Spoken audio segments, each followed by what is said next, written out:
mon cher François, nous voici à égalité. Il faudrait pourtant que de ces jeux, l'un soit vainqueur, l'autre vaincu. Permettez, mon ami, que j'avance ceci. Afin de bien me recevoir et de combler nos précieux hôtes, vous nous avez fait préparer jeux et remarquables banquets. Pour tout cela, je veux vous dire merci.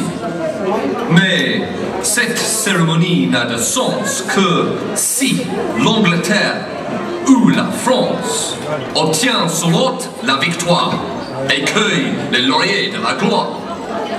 Je propose donc, mon cher ami, que pour distinguer des deux clans, le meilleur et le perdant, nous joutions l'un contre l'autre, avec pour seule arme une épée. Sauriez-vous, messieurs, accepter une telle offre? Certes, risquée. Et comment donc? J'accepte sans attendre. Votre verve vous honore, monseigneur d'Angleterre, mais observez plutôt comment chez nous on manie le bâton. J'observerai, mon ami, et je gage mon trésor que j'offre, si je perds, à vos fidèles sujets. Pour un Anglais, quelle audace!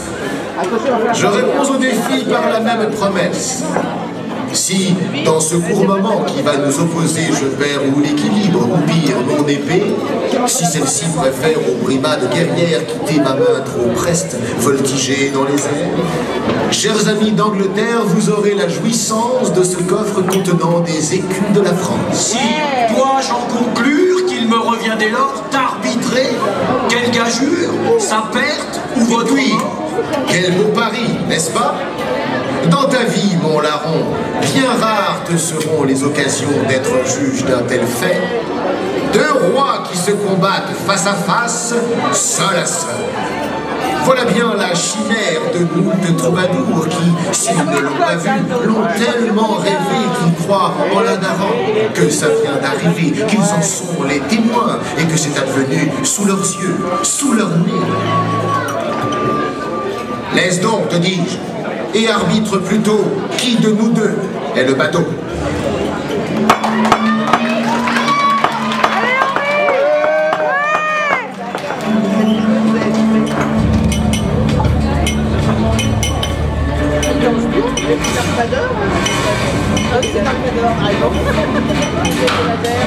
Hop là!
J'offre donc mon trésor au sujet de la France.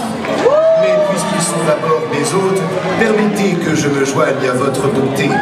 Qu'on donne à tous nos convives les écus d'or en signe d'hommage, car ils se sont évertués et n'ont jamais démérité pour soutenir ou bien l'anglais ou le français. Voyez en ce cadeau l'humble reconnaissance d'Henri VIII d'Angleterre, de François, roi de France.